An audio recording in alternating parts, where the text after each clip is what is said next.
Savli police મથકે વર્ષ 2023માં સગીરા સાથે દુષ્કર્મ આચરણના ગુનામાં સ્પેશિયલ પોક્સો કોર્ટે આરોપી સુનિલ સોલંકીને આજીવન કેદ અને ₹1 લાખનો દંડ ફટકાર્યો હતો.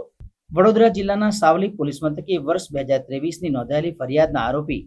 સાવલી માતાભાગોળ વિસ્તારમાં રહેતા સુનિલ સોલંકીએ સગીર પીડિતાને પ્રેમજાળમાં ફસાવી ભગાડી જે દુષ્કર્મ આચરણની ફરિયાદનો કેસ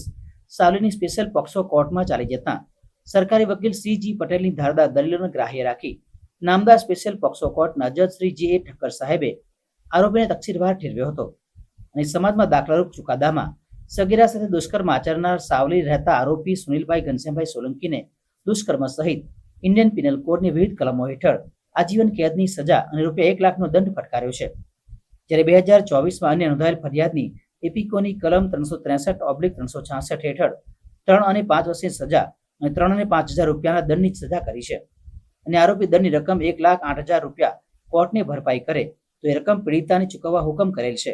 અને નામદાર કોર્ટ દ્વારા ડિસ્ટ્રિક્ટ લીગલ સર્વિસ ઓથોરિટીને ₹4 લાખ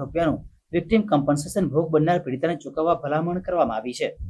આરોપી સુનિલ ઘનશ્યામભાઈ સોલંકી રહેવાસી માતાભાગોળ સાવલી નાને ઇપિકો કલમ 363, 366, 376 તથા પોક્સો એક્ટની કલમ 3, 4, 5, 6 મુજબના ગુના કામે દોષિત ઠેરવીને આરોપીને ઇપિકો કલમ 376 તથા પોક્સો એક્ટની કલમ 6ના ગુના કામે ₹1 લાખનો દંડ તથા આજીવન કેદની સજા ફરમાવેલ છે.